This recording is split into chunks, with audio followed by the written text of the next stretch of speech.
This channel does not promote any violent, harmful, or illegal activities. All content provided by this channel is meant for an educational purpose only. ব্যক্তিগত বিবাদ বচসা, সেখান থেকে গুলি চলল শহরে। খাস কলকাতায় মধ্যরাতে শুটআউট। বেনিয়াপুকুর থানা এলাকার তিলজলা রোডের ঘটনা। 5 থেকে 6 রাউন্ড গুলি চলে। গুলিবিদ্ধ যুবক এই মুহূর্তে এসএসকেএম হাসপাতালের ট্রমা কেয়ারে ভর্তি রয়েছেন। স্থানীয় সূত্রে খবর পাওয়া যাচ্ছে যে মুদিখানার দোকানে চুরিকে কেন্দ্র করে বচসার সূত্রপাত। সেই ঝামেলা চরমে পৌঁছলে নিয়াজকে বাড়ি থেকে ডেকে নিয়ে গিয়ে গুলি চালায় সালমান এবং তার সঙ্গীরা। নিয়াজের দুপায়ে 3টি গুলি লাগে। স্থানীয়রা বলছেন এর আগেও একাধিক দুষ্কৃতিমূলক কাজের সঙ্গে সালমানের নাম জড়িয়েছে। আমার সহকর্মী সুপ্রিয় এই মুহূর্তে আমার সঙ্গে রয়েছেন। সরাসরি সুপ্রিয়, আমি জানতে চাইবো যে এই ঘটনায় যার দিকে এবং যার দলের দিকে মূল অভিযুক্ত, যার নাম জানতে পারা যাচ্ছে সালমান, সেই সালমানের কোনো খোঁজ এখনো পুলিশ পেয়েছে? শুভজিৎ, প্রথমেই তোমাকে যেটা বলবো যে ইতিমধ্যেই অভিযুক্ত যুবক হিসেবে যার নাম উঠে আসছে বা যে গুলি চালিয়েছিল বলে এখনো পর্যন্ত আমরা স্থানীয় বাসিন্দাদের কাছ থেকে জানতে পারছি, সেই সালমান এবং তার কয়েকজন সঙ্গীদের খোঁজে কিন্তু ইতিমধ্যেই বেনিয়াপুকুর থানার পুলিশ তল্লাশি শুরু করেছে।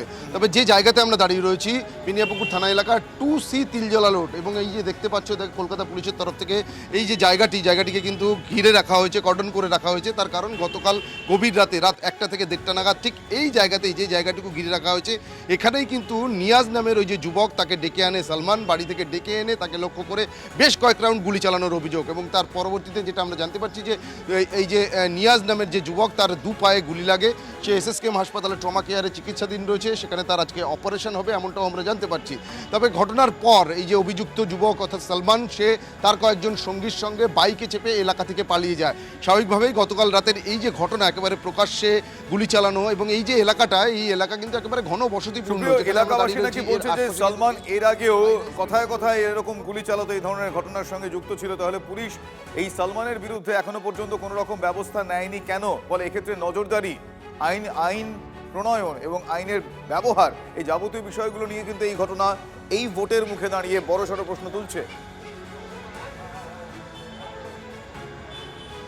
দেখো, এই যে সালমান, যে যুবক যার বিরুদ্ধে অভিযোগ গুলি চালানোর গতকাল রাতে, সে কিন্তু এই প্রথম নয়, এলাকার বিভিন্ন ধরনের অসামাজিক বা দুষ্কৃতিমূলক কাজের সঙ্গে সে যুক্ত, এবং এর আগেও বহু অভিযোগ রয়েছে। কিন্তু তারপরেও পুলিশ প্রশাসন কেন ব্যবস্থা নেয়নি, সেই প্রশ্নই কিন্তু আমরা এখানকার যারা বাসিন্দারা রয়েছেন বা এখানকার যারা স্থানীয় যারা মানুষজন রয়েছেন তাদের সঙ্গে কথা বলে জানার চেষ্টা করেছিলাম। কিন্তু তারাও কিন্তু একটা বক্তব্যই বলছেন যে বিভিন্ন সময় নানা ধরনের অসামাজিক কার্যকলাপ, তোলাবাজি থেকে শুরু করে মানুষকে ভয় দেখানো, এবং তার সঙ্গে কিন্তু সবসময় বলা যেতে পারে আগ্নেয়াস্ত্র থাকে।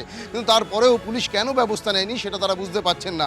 তবে এদিনের এই ঘটনার পর এখন যেটা দেখার, যে পুলিশ কতক্ষণে এই সালমান বা তার সঙ্গে যারা সঙ্গীরা ছিলেন, যারা এই ঘটনার সঙ্গে যুক্ত রয়েছেন, তাদের নাগালে পায় বা তাদের গ্রেপ্তার করতে পারে। তবে এখনো পর্যন্ত সালমান বা তার সঙ্গী কাউকেই পুলিশ কিন্তু গ্রেপ্তার করতে পারেনি বলেই আমরা এখনো পর্যন্ত জানতে পারছি। তাদের খোঁজে তল্লাশি চলছে। তবে স্বাভাবিকভাবে স্থানীয় যারা বাসিন্দারা রয়েছেন তারা কিন্তু যথেষ্ট আতঙ্কের মধ্যে রয়েছেন, কারণ এই সালমানের একটা বাতাবরণ দীর্ঘদিন ধরেই চলছে। কিন্তু পুলিশ এই ঘটনা, মানে মধ্যরাতে এই ঘটনা এখনো পর্যন্ত কতটা কি কিনারা করে উঠতে পারে তার সময় বলবে, অবশ্যই আমাদের সেদিকে নজর থাকবে। ধন্যবাদ সুপ্রিয়।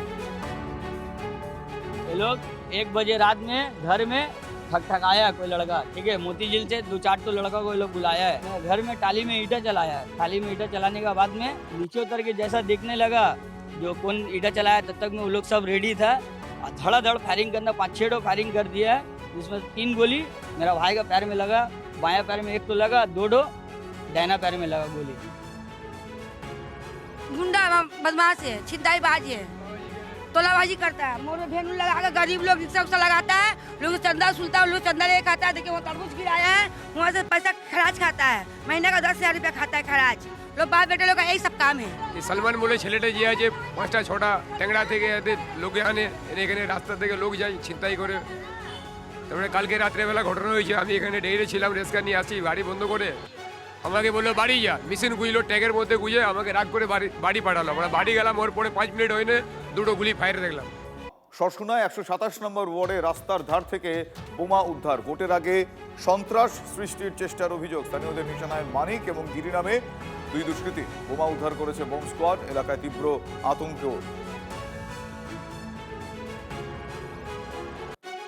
আর মানে প্রতিদিন এভরিডে এখান থেকে বাইক নিয়ে যাবে, হাতে বাঁশ, গাড়ি কোটা, মানে একটা খুনের টাইপের ব্যাপার একটা। তাদের দাবিটা কি, মানে তারা চাইটা কি? অশান্তি সৃষ্টি করবে। অশান্তি বলতে গেলে আমাদের পাড়ার মধ্যে একটা অশান্তি সৃষ্টি করবে, মানে এটা কি অ্যান্টি সোশ্যাল? অ্যান্টি সোশ্যাল, একদম অ্যান্টি সোশ্যাল। আচ্ছা খুব বাজে অবস্থা। আচ্ছা, তারা কি এখন পলাতক? ওরা পাড়াতে বলতে একদম খুঁজেই পাওয়া যাচ্ছে না। একটু আগে সন্ধ্যেবেলাতে এই জিনিসটা ওরা করে গেছে, আচ্ছা, পুলিশ আসতে তাদের আর দেখা যাচ্ছে না, তাই তো? বোমটা ফেলে গেছে, বোমটা ফেলে গেছে। তারপর আমি দেখেছি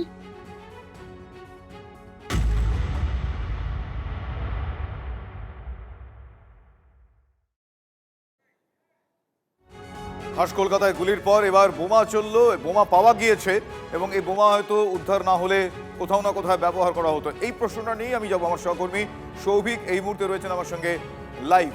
সৌভিক, আমি জানতে চাইবো যে ভোটের আগে এভাবে ওপেনলি প্রকাশ্যে বোমা পড়ে রয়েছে, কিছুক্ষণ আগে গুলি চালনার ঘটনা বললাম, শহরের আইন শৃঙ্খলা পরিস্থিতি নিয়ে আরও একবার এই ছবিটা প্রশ্ন তুলল।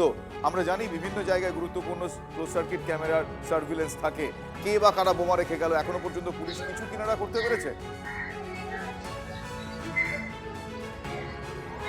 দেখো, স্থানীয় মানুষের অভিযোগের ভিত্তিতে এটা হচ্ছে 127 নম্বর ওয়ার্ড শস্যনার ঘটনা, এবং যে দুজনের নাম উঠে আসছে মানিক এবং গিরি।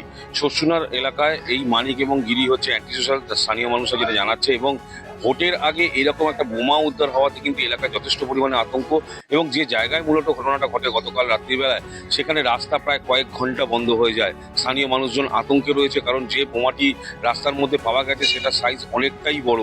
পরবর্তীকালে পুলিশকে বোম স্কোয়াড আনতে হয় এবং বোম স্কোয়াড এনে সেই বোমা নিষ্ক্রিয় করতে হয়। এবং এই ঘটনায় কিন্তু এলাকায় যথেষ্ট পরিমাণে আতঙ্ক ছড়িয়েছে, এবং স্থানীয় মানুষজনের বক্তব্য এই মানিক এবং গিরি এরা হচ্ছে এলাকার অ্যান্টি সোশ্যাল। এখানেই কিন্তু প্রশ্ন উঠছে যে বোমা তাহলে তারা কোথা থেকে পেল। পুলিশের যে ভূমিকা, সেই ভূমিকা নিয়ে কিন্তু স্থানীয় মানুষজন প্রশ্ন তুলছে। এবং এটা প্রথম নয়, অর্থাৎ গতকালকের ঘটনা প্রথম নয়, এর আগেও নাকি এই মানিক এবং গিরি বোমাবাজি করেছে এলাকায়। সাধারণত যেটা স্থানীয় মানুষজন যেটা বলছে যে এলাকায় নিজের ক্ষমতা দাখিল করবার জন্যই কিন্তু এই ঘটনা ঘটিয়েছে। এবং গতকালকের পরে যথেষ্ট পরিমাণে আতঙ্ক ছড়িয়েছে, এলাকার সিসিটিভি ফুটেজ খতিয়ে দেখছে পুলিশ। যদিও এখনো কিন্তু এই দুই অভিযুক্ত অধরা, তবে গতকালকের ঘটনায় কিন্তু এলাকার মানুষ যথেষ্ট পরিমাণে আতঙ্ক রয়েছে, কারণ যে জায়গায় বোমাটি পড়েছিল সেটা একটা জনবহুল এলাকা। যদি এই বোমা কারুর কোনো জায়গায় যদি ফেলা হতো, সেখানে যদি বাস্ট হতো, তাহলে হয়তো অনেকে আহতও হতে পারতো। এবং এই মানিক এবং গিরি কিন্তু স্থানীয় অ্যান্টি সোশ্যাল, যেটা স্থানীয় মানুষজন বলছে। একেবারে এবং তারা কিন্তু প্রশ্নগুলো উঠছে, আরো একবার সেই প্রশ্নগুলোই এই ছবি প্রকট করছে। ধন্যবাদ সৌভিক।